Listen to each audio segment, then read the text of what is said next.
one thing that I love about D&D and arriving at this hobby as late as I did. I'm glad that I did, period, because it gives me that chance to get that creative outlet going.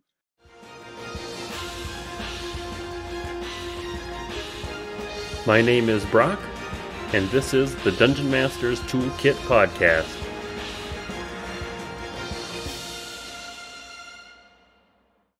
On today's episode, I have Jandy, and we talk about lore and how much we know about the lore or don't know. We talk about perfectionism and not being super worried about running the perfect game. And there's some good conversations about asking your players questions and doing some collaborative world building with them. And at the very end, we have something new. We did a lightning round where we came up with some random encounters based on some random roll tables. And you'll get to see some of that asking questions and kind of figuring things out on the fly in that section. If you're interested in helping out the show, don't forget to like, comment, and share the episodes. Contact me if you or a DM you know would like to be on the show. Use any of the affiliate links in the show notes, or support me over on Patreon or buy me a coffee. And with that, let's jump into the episode. Welcome, everybody. Today I have Jandy with me. Welcome, Jandy. Thank you so much for having me. I've been putting this off and making up excuses to not do this, so I guess this is it. And now I have to do this, so here I am. That's right. I finally pinned you to the wall and got you in on an interview. So, Jandy, why don't you start out by telling us a little bit about yourself and how you got started in tabletop role-playing games? So I'm a newbie, and I think that's probably why I didn't jump right away. Or it sounded fun, but at the same time, I know initially I was thinking, well, what on earth could I share with anyone that I don't really have any experience? But I had heard about tabletop role-playing games. I had seen other people do different varieties of those games, but it wasn't until the pandemic hit that my brothers and I really tried to figure it out. And then I started playing a couple games with my sons. So it's been just about 2 years that I've been playing. And I think the real attraction for me was that in my household, I have teenagers and they're super ultra competitive. And I liked the idea that there's a game where we're all playing with the same goal. We all have the same thing in mind, and we're not trying to necessarily destroy the other person at the table. That really sounded that sounded appealing to me. I don't know. I'm sure they get some of their competitive nature from me, but I don't know exactly why they became so competitive. So I'm trying to give them some other options than just seek and destroy through the various games that they want to play. But yeah, that's really what brought me into it, and I've been a player only in a couple games now, and I've been a DM. This is my fourth game that I've actually been running. So now it's instead of them against each other, it's them against you as the DM. Mm-hmm. Yeah, exactly. But always in that kind of collaborative mode. I even have a problem. I think that I could be a little bit more adversarial maybe as a DM, and maybe I need to be. And it's not that I'm trying to pull punches, but I'm constantly pulling back and seeing what's going to make this more fun for the player, what's going to make this more, good for the game. And so sometimes I do feel like I still err on the cautious side instead of just kind of pushing in. Maybe when I'm thinking about what would this villain do, I have the villain run away when really the villain would have taken out the player character. Maybe I need to play a little bit longer and get a little bit more grizzled before I can take that step. You just gotta start killing their characters constantly, so they just know that that's what happens. Yeah, it needs to happen. I think it's kind of like your rite of passage, right? I just need to pull the Band-Aid off and let that happen. But there's been some close calls. I've had a couple close calls, but no, but not yet. I mean, I've played primarily 5e, and in 5e, it's very hard to kill. Players just don't die. I've had my own player in a campaign. I thought for sure there's no way that player could or that character could make it through, and somehow, some way, with a healing spell and a couple death saves, you're back. You're back in the game. I totally understand the pulling punches things, because the first couple of games that I did, it was yeah, you can get into a situation where it's like, oh, or you kind of get into the death spiral, right? Where things just keep getting worse for the players, and then they have a harder time getting out of it. And it's like, yeah, this is kind of what would happen, but it's not really fun for anybody. So, Yep. Yep. And and it's not just always that I'm trying to I remember what I really got interested in when I was trying to figure this out is all the content creation.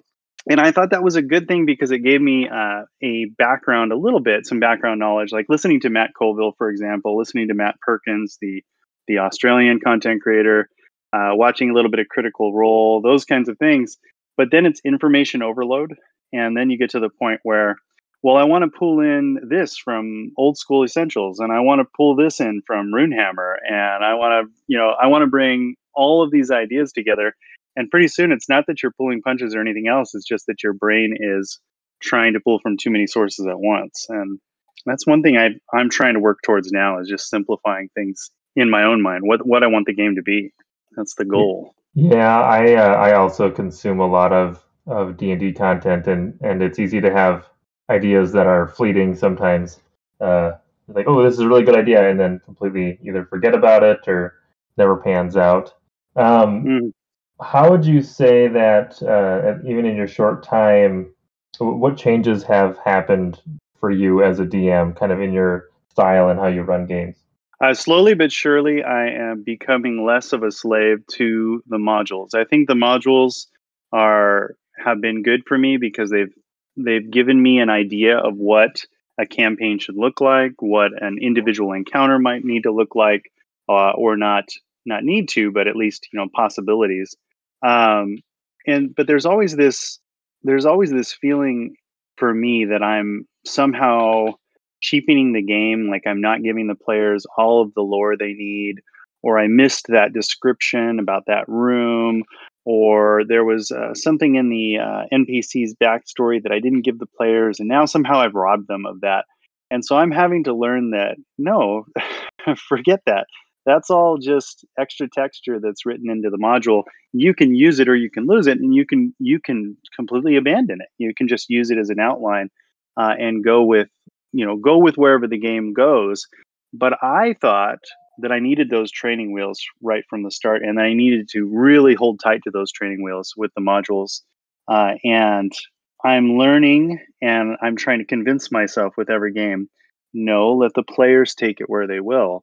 I mean, the most fun that I've had, the best session that I've had, was when one of my player characters, her brother in the game, who was an NPC that was off screen. We weren't paying attention to him at all, but somehow I decided that he had been captured and he died. He died in the game. And her reaction to that character death, to that NPC death, oh my god, it felt so real. It felt so the other player characters had to hold her back because they were still trying to interrogate the villain and they wanted to get more information, but they knew if they let her go, this villain was going to die right then and there. I mean, it was raw, it was exciting, it was surprising to see her react the way she did. And I didn't do any of that. I mean, the only thing I did was, put some random NPC that she created in her backstory into the game, and then I just got to see what would happen after that. And so that wasn't in the module. There was nothing that I prepped really for that. I just got to watch her and sit back and enjoy the game, instead of trying to think that I have to create that for someone or I have to read it in the module. And that was just all off screen that happened. I'm guessing through dialogue from the villain that just kind of explained what happened. Yeah, she had come to the place that they were investigating, and one of the prisoners turned out to be her brother. But the other prisoners, let her know, and I forget why I had made the decision that he was already dead. But it just fit with based on what she had said. He had gone, searching for something a couple years prior. So in this case, it didn't make any sense for him to still be around. So he was gone, and she just there's no way she could have been prepared for it. I think sometimes it's good to prepare players for that. Like, hey, I'm thinking about doing this. What do you think? And kind of, and I'm learning to do that. But for this one, she just picked it up and ran with it, and it was cool. it was not safe. Like I wasn't sure where it was going to go, but that's what made it fun. That's what made it exciting. And I need more of that in my games and less of the constant, I don't want to say railroading because I know that term gets used too much, but just this playing it safe and making sure, okay, here after this, we need to get to this part of the module, and then we need to make sure we talk to this NPC. No, just let the players take it to a random place, and it's going to be a lot more fun, And or so, fitting with my style, I should say. and when you're running games, are you still tending to stick with using modules? Yeah, I like I said, I'm slowly but surely doing that. In that same group that I'm talking to you about, this particular player, that one I'm jumping off. I'm saying with them that we're just going to do the same world. It's going to be the aftermath of their first campaign, but really they're kind of leading, And then so every session, I don't know where it's going. I have some big world ideas. For example, there's a couple factions that are kind of vying for power, and they're going to kind of petition the group or the party to work for them. And ultimately, there's going to be consequences either way, and I kind of have that working. But other than that, where they end up going, where they end up traveling, who they want to travel, it's all based on their backstory. It's all based on goals that their characters have, and I just have to do it session by session. I don't really know where in 3 sessions from now, I don't know. I don't know where they're going to be, and that's terrifying, but really exciting at the same time. It makes the game much more fun for me because, fun and terrifying at the same time, I should say. Because you don't know where it's going. So as a DM, you're afraid that am I going to be able to react to their choices? But then so fun at the same time because they are getting to make choices and they do feel real and they do seem like they really have control over the game, and that's what I want to create. I just want to get better at it. How do you go about prepping basically your next session? Do the players, like at the end of a night of playing, do you ask them like, okay, what is it that you guys want to do next session? And then you prep kind of that piece, or how do you do the prep for this? Yeah, that's what I'm trying to do right now. So in the game that I'm talking about, we're actually in the middle of a dungeon. So they have one spot that they're kind of, I don't want to say stuck in. They could always turn around and go out. But I have been leaving questions up afterwards, like where do we think we're going? Where do you see this going? And making sure that we still want to progress through this place, so that otherwise, if they want to leave, I need to get that other location set up, and I need to plan for it. So just the minimum. I just kind of ask them, okay, what do you think about where we're going right now? And do you see yourselves continuing this particular leg of the journey next time, or something very different? And so far, they want to continue where they are right now. They want to keep looking for their particular goal. I think they're trying to save a kidnapped girl, and that's their goal right now. Is this game in person or online? Oh, good question. All online. So there's only one game that I'm running in person, and that was a big step for me because everything that I've done in D&D has all been online with people everywhere. I have one of my games, I have someone in the Philippines, I have someone in Reno, I have someone in Georgia. They're all over the map. And then in one of the other games I played, there was someone in England, there was someone also in the Philippines, and someone in Italy. So it's been this kind of global and get to know you, which has been awesome. But my in-person games, I wasn't really comfortable bringing that to my friend group right away, and it took me a while. And we're finally doing one more in person. But the problem with that one, and I'm sure many people out there can identify with this, is just getting people, getting schedules figured out. It's just so hard to get a routine going, especially with kids. So I've had a much harder time keeping that one consistent. That one seems like it's every 2 months, 3 months now that we get a little bit of time to do anything. Online definitely, it doesn't solve the scheduling problem, but it's definitely like the lowest barrier to entry, because if you're available, you can just go to your computer. You don't have to drive or commute or whatever. Yeah, absolutely. And it's just not realistic for me to take off, 5 or 6 hours with kids to get something like that done, to go hang out with my friends, or at least it's not something that I'm going to be able to convince my wife that is necessary anytime soon, unless I get her to play, which I don't see that happening anytime soon. But that was big. I do run a little smaller. I run smaller games just with my sons, but those are kind of just like one shot ideas I have, and I ask them to kind of help me out with some things. And they my young or not my youngest, but my 12-year-old is probably the one that's the most into that. And I think the others just kind of humor me. I don't know if it's their favorite hobby. Maybe I'll convince them eventually. Maybe I'll bring them in. But they're definitely at that point where, it's a role playing game. I don't know. I don't know if this is for me, Dad. You gotta set them up with Skyrim so that they can burn a couple hours and then get hooked on it and then come back. Exactly. Yeah.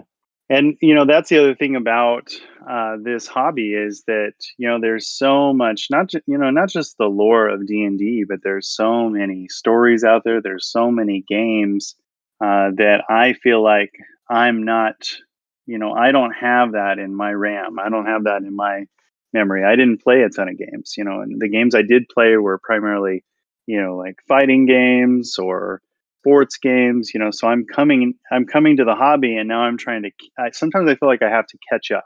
Like, oh, I better go read Right. all of the Salvatore books. I better go read, every wiki on the Forgotten Realms that I can. But it's good also to remember. I think it's helpful for DMs to remember that you don't have to do that. You have to make the game your own. And if you are the kind that are the person that has all that lore in the back of your mind, awesome. But if not, then you can make it up, or you can ask your players to help build the world out, which I've had a lot of fun trying to do recently. Yeah, sometimes coming into the hobby with little exposure to with like D&D, like fantasy, um, can give for some surprising twists, because my wife ran a couple of effectively one shots for us a while ago, and she has, very little video game knowledge or history and little fantasy history. And so some of the stuff that she was coming up with was very unique and different to me, because I know all of the tropes and stuff that I'm familiar with. So it was kind of fun to see a different perspective from somebody who is more or less outside of the hobby. Sometimes I hear conversations. I've heard some conversations on your podcast actually, where someone will ask you, well, about this, about this character, about this god, about this, cult, and most of the time when someone says something like that, I'm no, no, I don't. I have no idea. And I've had a couple players kind of apologize to me, like, I'm sorry, I don't know a bunch about the Forgotten Realms, or I don't know much about the Feywild. Oh, good. Well, neither do I. So let's figure it out together. And let's say that the Feywild in this game is exactly the way we build it out right now. What we say about it, what we imagine it is. And there might be some purists out there that absolutely hate that idea, but I think it's liberating to not think that you have to play by a script. I think that having information can be a helpful starting off point. I also don't have a ton of like D&D specific lore knowledge, like from like previous books or previous editions, like other people do. So yeah, I'm kind of in that same boat of, I have Lord of the Rings is my fantasy backdrop, and then everything else is just kind of the cursory stuff that I've looked at since I started playing D&D. Good background to have. I told you that I wanted to talk about this kind of block I have in the creative process, and just getting into games that are creative like this, just kind of doubting, or that fear that you face that it's either not going to be the game that you think it's supposed to be, or you're not going to be good enough to run the game. And that's something that I carry with me in a lot of aspects of my life. But I think that being a DM, you can really get hit with this idea of perfectionism, where you have all these. Let's say you're writing a story, for example. I do try to dabble in fiction. I have this idea that I'm going to write several stories, especially children's stories. But whenever I go about doing it, I always you have the ideas in your mind, and they're going to be brilliant. They're going to be these awesome stories, and then you start to write them down, and you're faced with the fact that they're not these sparkling ideas you had in your mind. They're this creation on the page that now you need to work through. You need to revise. You need to get somebody else to read, and there's this process. And I think with the times that I've been dungeon mastering, it's the same kind of thing. I have these wonderful ideas about how the game's going to work, and then you sit down and you realize, okay, wait a minute. Now I don't think I have this ready. Oh, I didn't tell them that. And you're kind of faced with the idea that, oh, this isn't perfect. It's not that ideal that I wanted. And I don't know. I mean, how have you dealt with that when the game doesn't kind of meet your expectations, or you don't meet your own expectations as a dungeon master? Oh, I get asked the question.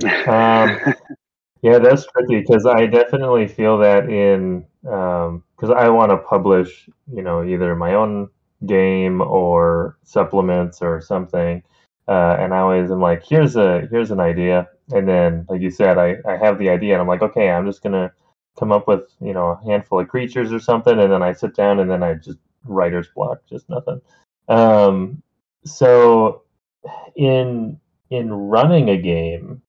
I think what typically happens is when that has happened to me, I think that I am prepared enough, and then in the middle of the session, I'm like, oh, I did not think about this entire, piece of how this session was going to happen, and I don't have things prepared. So now I'm just trying to wing it and like write stuff down, homebrew on the fly because I didn't prep a monster or something.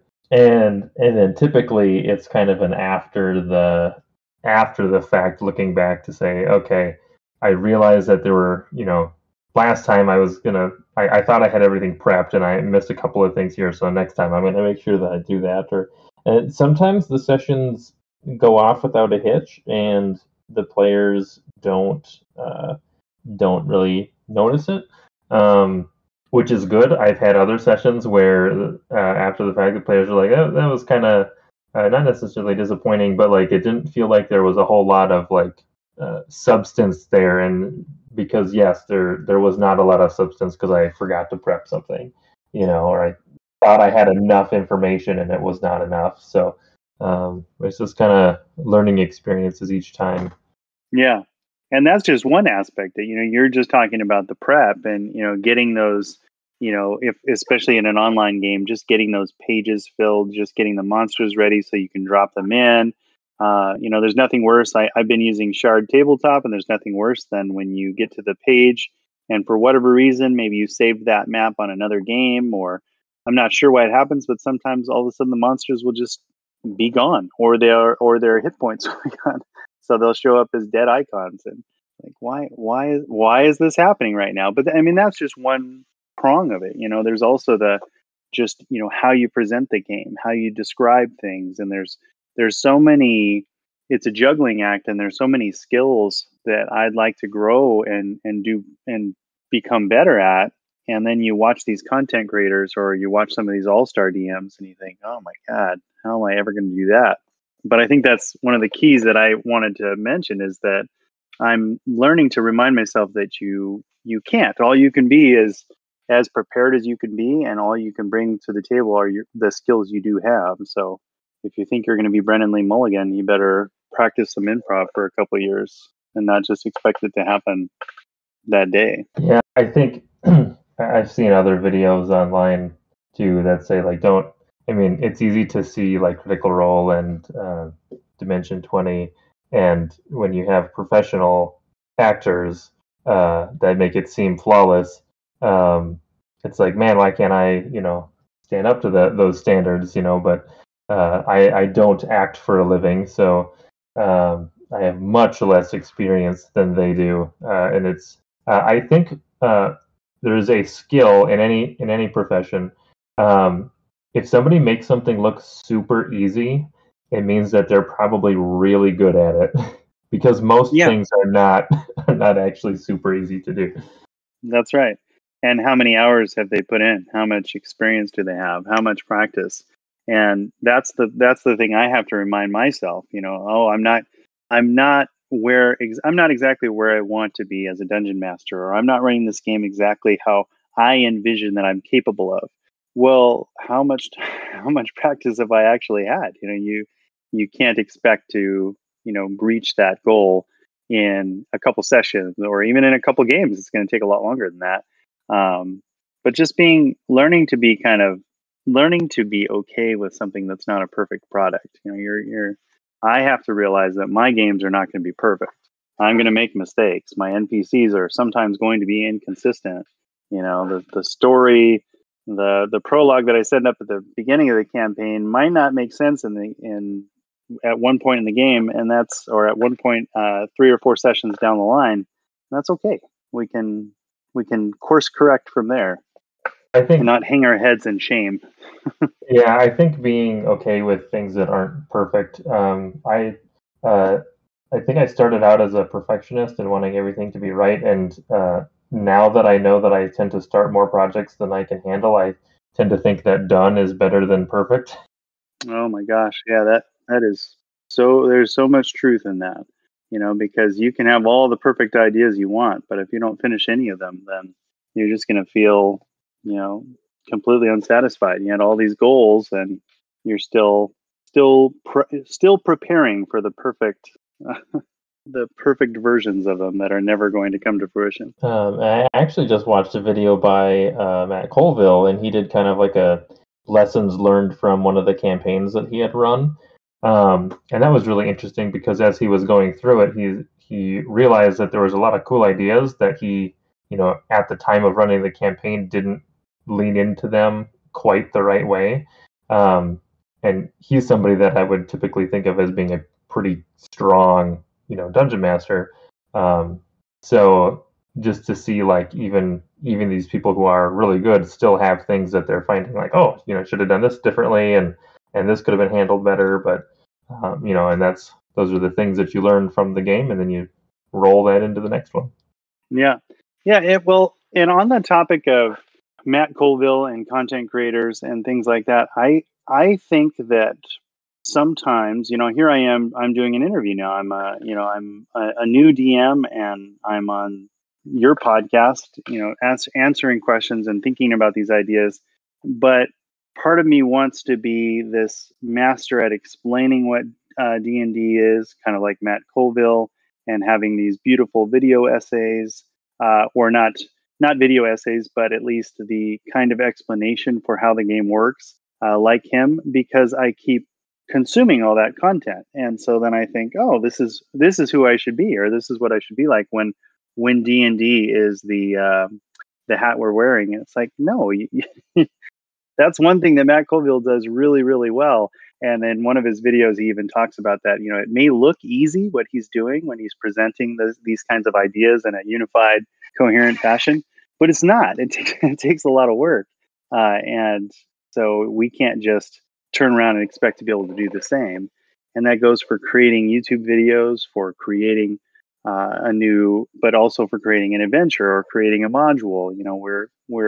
We're not going to be, or I'm not going to be, at least that's what I have to remind myself. I'm not going to be as good as some of these people that have done this for years and years and years since they were kids. Yeah, it's funny how many people have started when they were, teenagers and have played for many years, and then it's just crazy how much time people have into the hobby.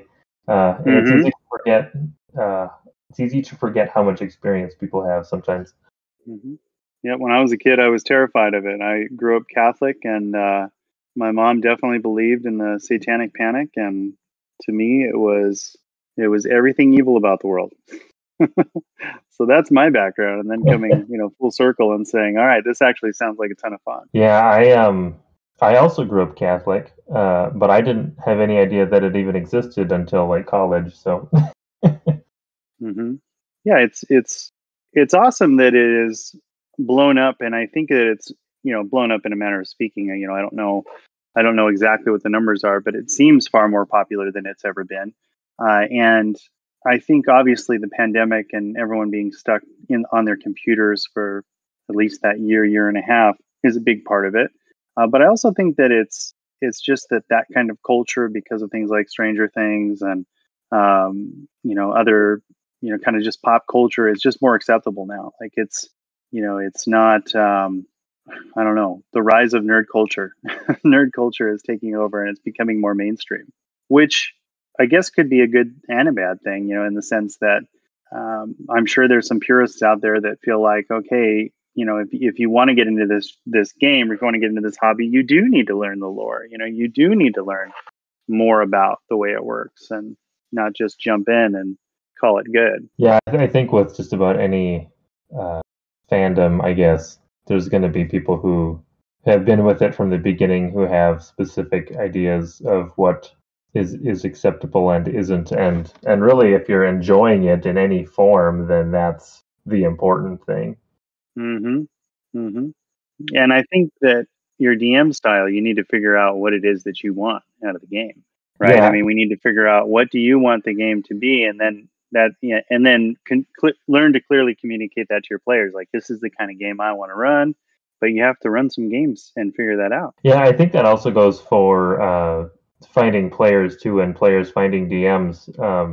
Trying being in games with different DMs and figuring out which DM's style really matches yours, because a certain thing for one set of players and DM is not going to be what you want to play in, and it might be, there might be another DM that fits much closer to how you think that a game should be run or should be played. Right. So test the waters, and you don't know. How do I want to say that? If you just don't have experience, you just don't know what else is out there yet. Hmm. Yeah, you won't know if you really like it unless you got to give it a chance, got to give it a try. But then there's only so much time in the day, so many games you can join, so that becomes a challenge too. Do you ever feel like that? I know that you're supposed to be answering the questions, but do you ever feel like, man, there are so many different games I would like to try, especially now that I'm coming so late to the game here, and there's just no way. There's no way to get to all these games. I'm probably never going to even read all of the books that I own, let alone play in any of them. Yep. Yeah, especially like with the podcast too. I would like to be running more frequent games and stuff with people that are just in the server and the community, and even just scheduling like one shots and stuff just is a pain in the butt.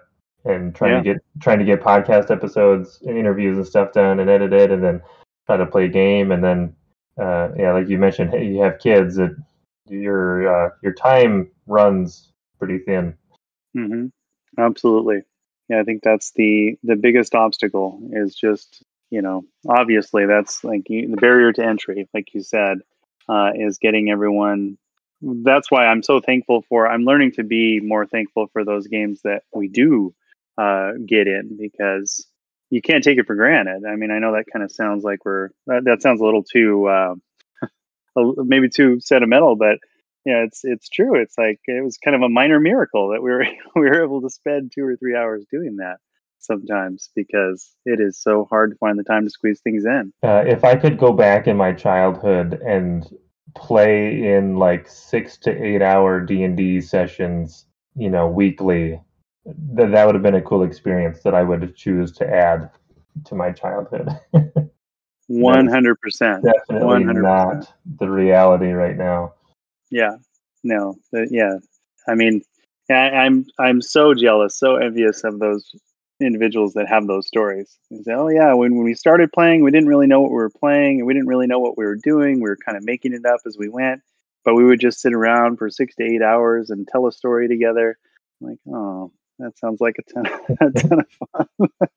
What was I doing? Oh, I was throwing a baseball around, or I was probably playing some sports game where I was just trying to build stats the entire time by playing the same game over and over again. No story. Is there anything else that you want to talk about specific to the interview, or do you want to jump into the lightning round? I did have a thought actually before the lightning round. I was going to kind of mention one other thing I had been thinking about, and that was that idea that I was talking about earlier, kind of bridging this between my friend group. So I think we all, well, I can't speak for everyone, but many of us compartmentalize different parts, different friend groups and things like that.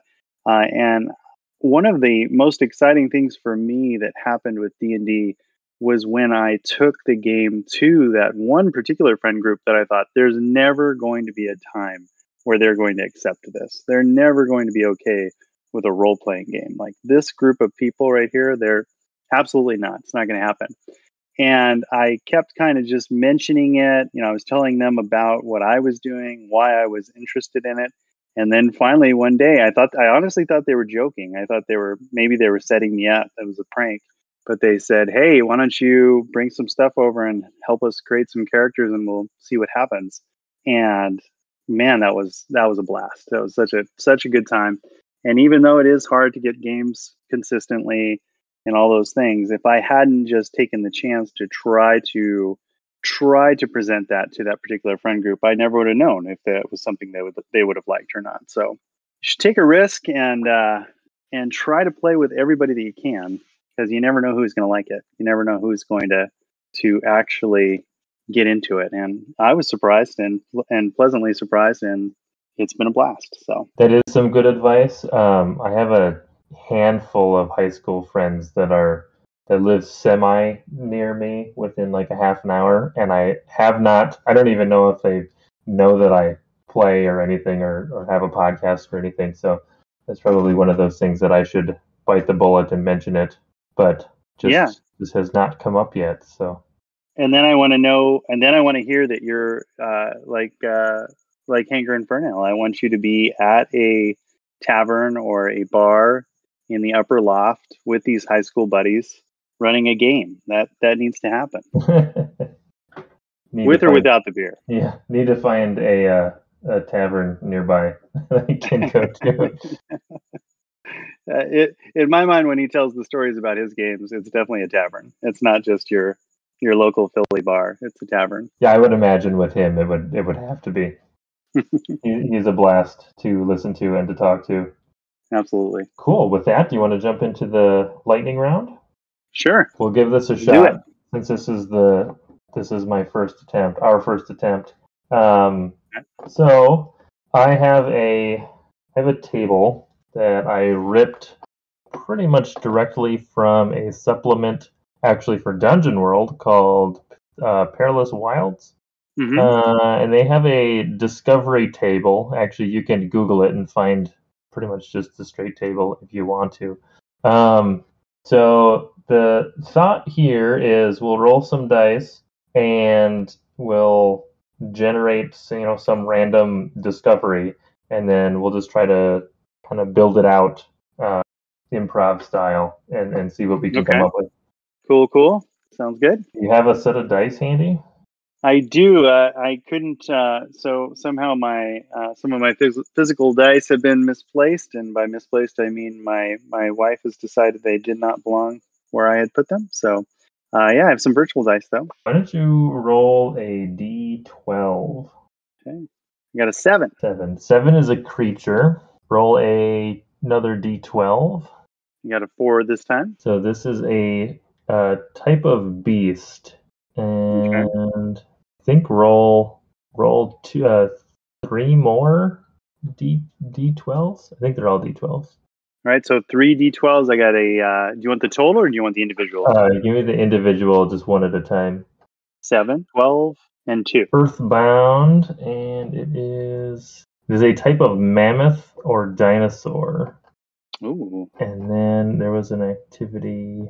This chart is not quite as interactive as I thought it was going to be. So we're maybe kind of designing a encounter maybe around this creature. Okay, so what was your last D12? Was a 2. So it is fighting or at war.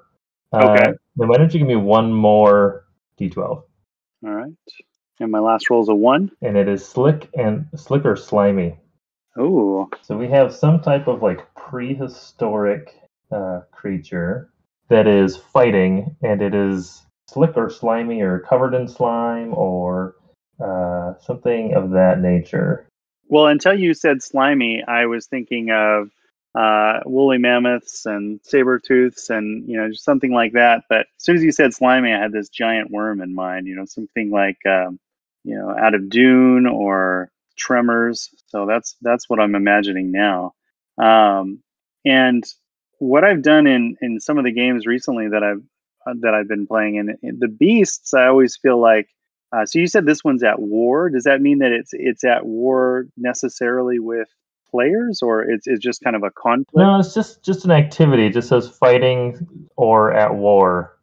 So what I like to do in these kinds of situations, then, since it's a beast, I don't automatically assume that this is an encounter where it's attacking the players. Maybe it is, and maybe we roll to see if that's the case. But I mean, if it's at war, maybe this is a territorial war where you've got two of these worms kind of grappling, and the players just happen to encounter this and come up upon this scene. And it could be dangerous because these things are huge and they're going in and out underneath the ground. They're rearing up and facing off each other. Maybe they're displacing some earth, so there's this danger of falling into a cavern. But the players don't have to interact with these worms directly at all. They can run, they can turn in this scenario. But I like to see, and what I've done a couple times. In fact, I did that in a game with you directly, where I asked you, well, what do you think about this particular animal or beast? What is it like in this part of the world? Because that goes back to, I don't necessarily know all the answers to the creatures, the monsters, the monster manual, how they apply in the Forgotten Realms or wherever we are. So let's find out. And maybe the player has a way better idea than I would, or maybe the players can kind of create the idea together. And now we get a better idea of what this part of the world looks like, but it was created by all of us together rather than me saying, okay, this is my idea and this is what the world is like. I'm the all-powerful narrator. You're just a player in the game. I like where you took this. I'm going to add a couple of things. If I were to make this an encounter, I like that you have it so that the players don't necessarily have to engage with the creatures. But it makes me think, though, that this is probably an obstacle that the party is trying to get somewhere, and they're like right in their path is this massive, territorial fight display going on, which is making, like you said, the terrain is difficult. You're going to have to navigate it in the midst of this big battle. The creatures might not even notice that the players are there, but they could be just collateral damage if they're not careful. And so then their option is, do we try to go around this this display, or is it even feasible to go around, right? There's just this like wasteland area, and this is the worm territory, and they just pop up and fight all over the place, and it would take months to go around, and now the players have to go through. I think it would be a good chance for players to use some of their non-combat and more like exploration or maneuverability type skills. Yep. Yeah, and almost setting up, it would be a good chance to set up kind of like a modified skill challenge. How can you get around this, or how can you deal with this encounter other than shooting at it, or other than, hacking at it, hack and slash. Hack and slash has its moments. I mean, obviously that's a big part of the game, no doubt. But I like when players have to don't only have that as their recourse. There's some choices that they have to make that don't just have to deal with, do I attack or do I not? There should be some other choices being made. And depending on, kind of what level your players are and maybe what system you're playing, you could even rule it that whatever these creatures are, that they're just so large that you can't feasibly damage them with, combat spells or weapons or something, right? Like any attempts to hurt them just kind of are deflected off from their scales, or their slime is anti-magic or something, in a way that just forces them to engage with the challenge in a non-combat way. Yeah, and that brings up something else that I've struggled with, is that I think I'm learning that I'm a slave to visuals, and I'll put a map up, I'll put a battle map online, and I'll be staring at the battle map, and suddenly I'm stuck in 2 dimensions, and I forget about depth, I forget about height, I forget about all the things that are going on, and I'm having trouble imagining them. And this little encounter that you rolled for right now, or that we rolled for right now, it's a really interesting way to create interactive terrain, or kind of three-dimensional space, or at least interesting terrain instead of that flat map. Because I don't know if that happens to you, or if that happens to just everybody, but I look at that flat battle map and I have a hard time. Okay, sometimes I just feel like I should run the game and close my eyes. Okay, I have an idea of what the map looks like. Stop looking at it and think about what this space is actually like. And having something moving on it, like these creatures or like these beasts, that would be far more interesting than saying, oh, there's a big rock slide in front of you. And now you have difficult terrain. You're going to move at half your speed. Yeah, I think doing some type of a skill challenge or something for this would be good. I think that with how kind of large we've described this scene as, any type of map might not be really sufficient or a good way to represent what's going on.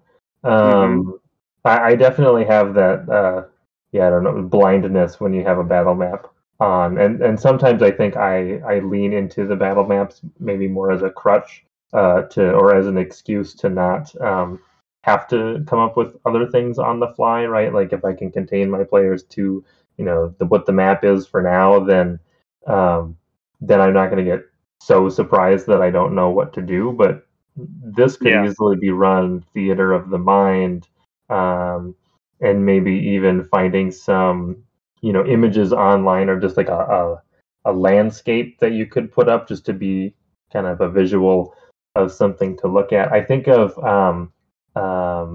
like fantasy depictions of like wasteland areas where there's like big huge bones sticking out of the ground, or I also thought of like in the Lion King, is it the Scarlands or whatever, where it's just all the mammoth graveyard and there's just piles of bones, and something like that. Just a like a landscape shot of that while you're kind of doing the skill challenge would be sufficient. And those absolutely work for me, and I try to actually bring more of those into my own games now, because I remember the first time someone did that for me.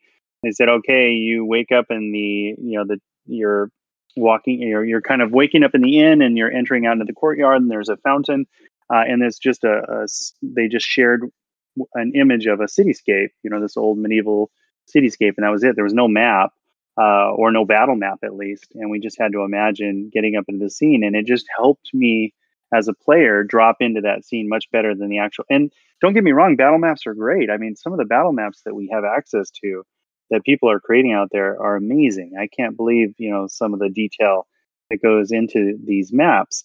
But I think if you only, at least for a person like me, if you only use those battle maps, it just everything flattens out, and it's harder to remember what's going on. Whereas in that scenario we're talking about with these worms kind of having this territorial battle that has nothing to do with the players, yet they need to get across. It doesn't matter if you go left or right. It doesn't matter if you move 10 feet. Whatever happens as you cross this landscape, there's a chance that one of these worms are going to pop out of the ground and land on you, or empty the space underneath you, and you're going to fall. And it doesn't matter where exactly that is. We could decide on a roll whether that happens, and how you react to it, or what you do to prevent it from hurting you.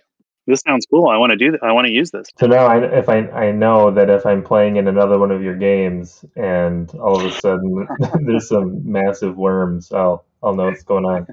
That's right. You're like, I don't think we should attack these. There might be a way around. There might be a way through. And if this was, again, depending on how large of an area you wanted to make this could be a travel hazard. Like if this is a few days across, I mean, every time you make camp, you just random encounter roll, and if you roll the right number, then those worms are coming out of the ground again. So there goes your long rest. There goes your rest. That's right. Yeah, and that's another thing that is, you should challenge the players, I think, and I'm trying to do that in my own games, but that's another balancing act that you have to do as a DM is, how many rests do you get? How many rests do you give them before you hit them with another 2 or 3 encounters? And I know there's some standard numbers out there that people. I can't remember exactly the template, but I've used a couple of those templates. You should do this many encounters between a long rest and so on and so forth. But you have to figure that out as you go.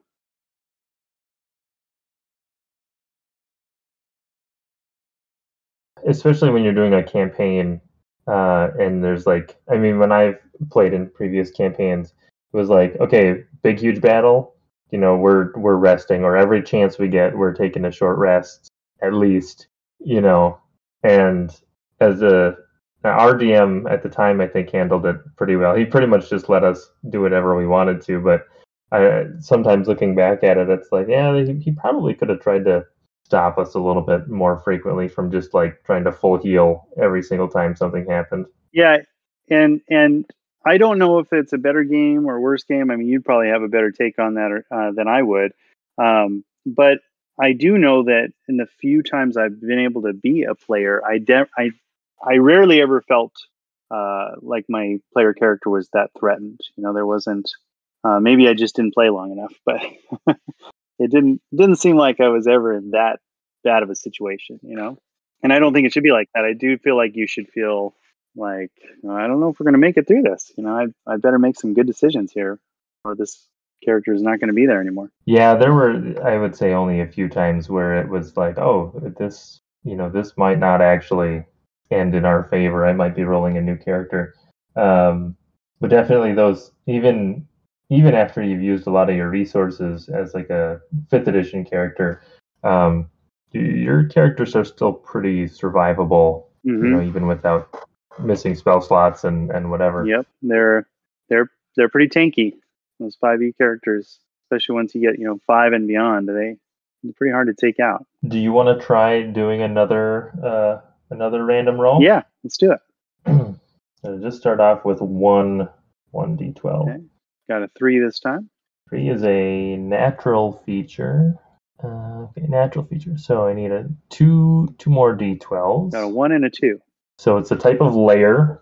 It is specifically a burrow of supposedly of some creature. And it just ties into the one that we just did pretty much.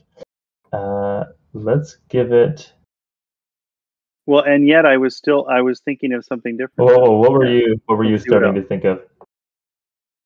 I was starting to think of some kind of, 4-legged, a wolf, or some kind of, I don't know, even a combination, kind of dire beast, something like that. So I definitely had wolves, coyotes, those kinds of things in mind this time around. Can you give me a D20 roll? Mm-hmm. Okay, so it's activity, and then a D12. Building / excavating is the activity. Oh. Okay, so no worms. Right? I'm thinking worms. Yeah. So, man, and did we say that it was it's a feature, but yet something is there, but we don't know if it's necessarily a beast. It doesn't have to be a beast, right? It just the feature was a burrow, so presumably there's something there, but nothing specific. And whatever is there is building or excavating the area. Right. So now I'm thinking that it is a burrow of, let's say it looks like probably a wolf den or something of that sort, but yet there's a creature that is excavating or digging out the area. So, the player characters can kind of come across this scene where maybe they've picked up this, the tracks of these animals. Maybe they are for whatever reason looking for something that the wolves might have gotten into. And yet, once they come across the den, once they actually find it, there's another creature that's uh, tidying up the space or digging it out wider so they can get in. I think it would be cool to kind of flip the script here and have something else either beating them to it or have taken over this burrow. And now, what do the players do? Is this a kind of an NPC we can go talk to, or is this going to be something terrifying that's going to turn around and pull us down into this burrow if we get too close? I think it's nice because there's so many times in some of these modules, it's like, oh, here we go, goblins again, or here we go, wolves again. So maybe it would be nice if they expected wolves, and yet there's some other creature here. Now, what that other creature is, I don't know. Is there a roll I can make to give me a hint about sure. what other creature might be there? 2d12s. Go back to the creature table. I have a Okay, so it's a 12 and a 1. monster, and the specific type of monster. Oh, you said a 1? It is. Hold on. That's the beast table. Let me go to the right table. Okay, so you said 12 and 1. So it is a legendary monster. It is either a dragon or a colossus. So some very large creature. So I always have a hard time imagining what it would be like to encounter kind of like a non-mortal, so I don't know if this could be, I mean, a colossus isn't necessarily a god, but what if it was some kind of demigod that, now I'm imagining the party has been tracking down some beasts, whatever they are, if they're wolves, if they're owlbears, they're whatever they might be, and they've got a ranger in the party that's been tracking these footprints. And then they get to the burrow and they actually find where these creatures have been, and they come across, this kind of monstrous cyclops or something of that sort, maybe even feasting on some of these animals. And I think that would be a nice twist, that whatever they were looking for, they're going to get. And maybe they were ready for an encounter with wolves or an owlbear, but they weren't quite ready for this towering godlike figure. I don't know if it would be. I'm always hesitant to. I don't feel like my PCs are of a level that if you actually encountered a god or you actually encountered something that was that powerful, they should just be dead. So I don't think that I would want to put something like that in there. But I don't know. It might be cool just to kind of, again, do a little switcheroo. If you provoke it, there's no rolls needed. We are starting a new campaign. Yeah, it's over. I mean, you can get new characters, and you could go back to the burrow to see what happened. It does seem kind of like a out of the frying pan into the fire scenario, right? Where, like you said, they're tracking something that they presumably would be capable of taking on, maybe in somewhat of an even fight, or maybe even have a slight advantage if they, can ambush it properly, and then they show up to ambush it, and what is there is much more dangerous than whatever it was that the players were hunting or looking for. Yeah. And going back to, it was either a dragon or a colossus.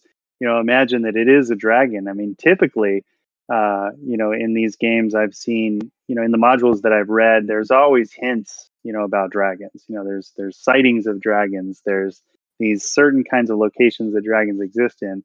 And then to suddenly have a dragon just kind of perched over a burrow, maybe waiting for one of these beasts to come out, and you walk up and you see that in the clearing, and hopefully the dragon doesn't see you. But man, that would be a nice surprise to give the players. What you thought you were going to arrive at is now a young dragon, not an ancient dragon, but still dragon enough to do some damage. So it's time to slowly. I like the idea of them coming into maybe kind of like a little bit of a clearing. Kind of, if I'm imagining they're going through like a forested type area. And then they kind of get to the end of a clearing and they can see like, hey, there's tracks go off in this direction, and you can see like this hole. And then they see, like the neck and head of a dragon kind of like right above the opening. And then as, I'd probably describe it in the opening scene, you see this, and, let's say it's an owl bear or whatever. Owl bear, walks out, and the dragon just, grabs onto it and starts chewing it up.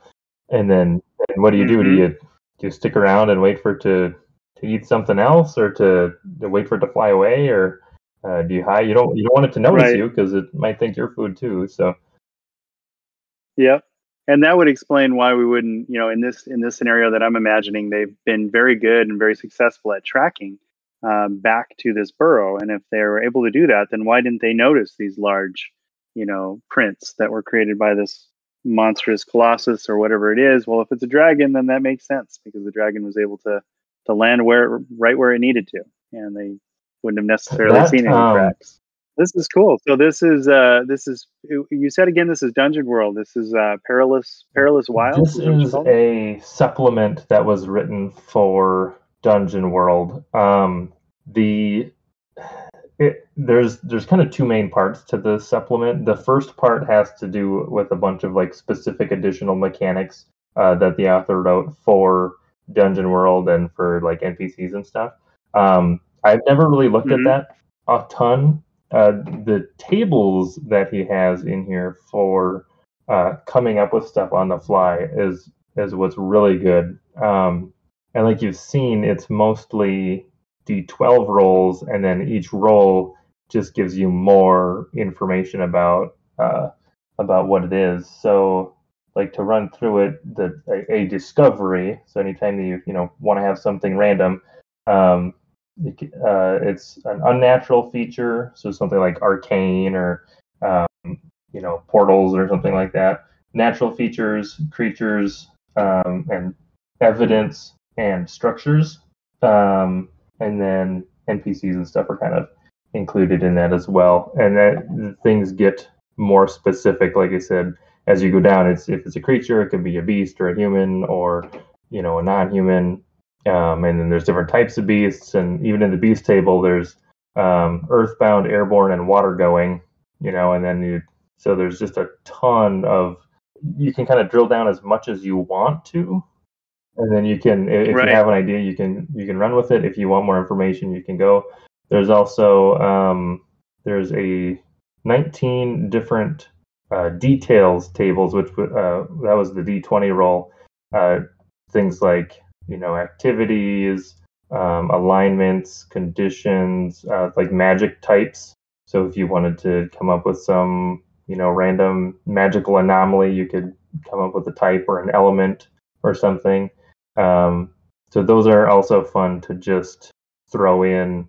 And then there's also you can make dungeons on the fly as well. And that's really, like, the tables are really not system specific. I mean, you wrote it for Dungeon World, but it's just a random table, and there's no mechanics involved in it. So you could, easily pull this into 5th edition or any other, fantasy game.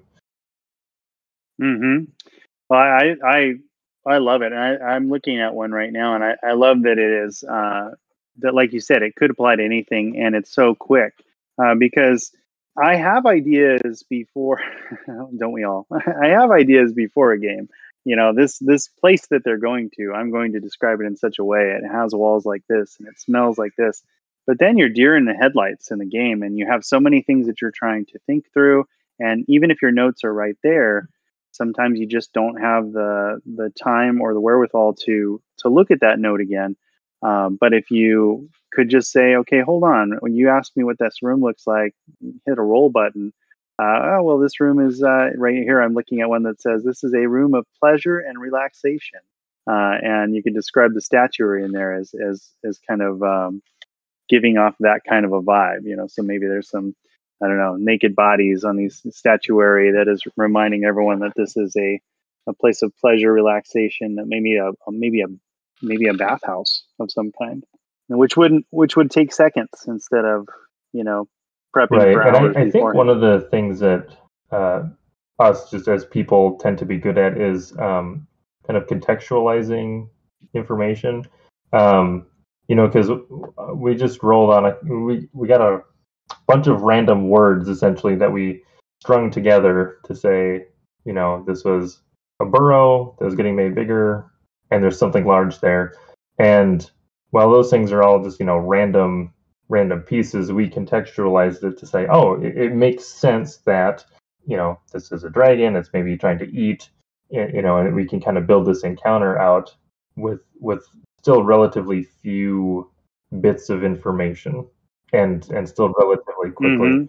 So that you could definitely use this in a game on the fly when you're running something, or maybe if you wanted to be a little bit more prepped, to just say, oh, I know they're going to encounter a couple of creatures here. Let me roll, and I can prepare some official stats and stuff for them, ahead of time. But at least I'll have those ready to go. Right, But the details table, right. those different details would be really good and helpful during, on the fly, if you needed to just come up with some random thing that you don't know the answer to. Hey, we'll just give it a oddity, right? It's fungal, Yes. Okay. Yeah. Oh, I love that. I love that because, oh man, there's another creator that I'm gonna forget the name of, but he talks about that a lot, about just giving the room or giving the place that odd feature, and that's what's going to stand out to the player. It's a dark room. Okay, good. Is there anything special about that dark room? And it might be the case that it's a dark room with a certain kind of noise in it, and maybe it's just a chime. Well, now I'm intrigued because that sound doesn't seem to Right, fit what's going and on there. especially if you're rolling this live at the table, your players may do some of the contextualizing out loud for you as well, before you have to Yeah. think about it. Yep.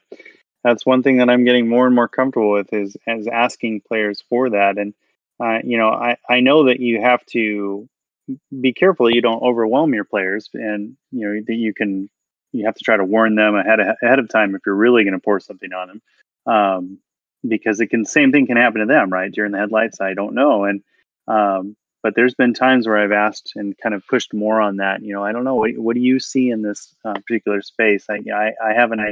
I've given you kind of a rough outline of what's going on here, but what else does your character see, or what do they hear? And all of a sudden, there's this new detail thrown in by the character, or by the player, I'm sorry, and nowhere I was ever planning on taking it, but here we are. We're having this surprising moment again, that has texture, and I think that's going back to the flat map. It's easy to just tell them, well, you're in a room and you have these two doors to choose from, and there's these three items, and because we want to give them as much information as we can, but a lot of times it's just those two, maybe three at the top at the most, odd details that can really make the room interesting or the space interesting. So this Well, is good. cool. I'll definitely use this. I'm glad I have added a resource to your Dungeon Master's toolkit, so to say. And for everybody listening, I will include a link to both the online table and the actual PDF, which I believe is on DriveThruRPG, to be able to grab it there. And with that, I think we can probably wrap up the interview. So thank you, Jandy, for coming on and being a guest. Thank you, Brock. As much as I teased in the beginning that I was trying to put this off, you and I have talked about the reasons why I couldn't be on before, and it was awesome, even with the disruptions, to finally get to talk to you. And I think this is great energy to add to my DMing, because I do need to talk through some of these things, some of the insecurities, the anxieties I have. I think it helps me be a better dungeon master, and it helps me have more fun with my games, remembering that it's okay if I'm not the perfect dungeon master on some Twitch exactly stream, right? Thanks for listening to this week's episode of the Dungeon Master's Toolkit podcast. You can find links to all of the products and resources that we talked about on the show in the show notes. And if you'd like to join the community or find out how to be on the show, check out our subreddit or join us in our Discord server.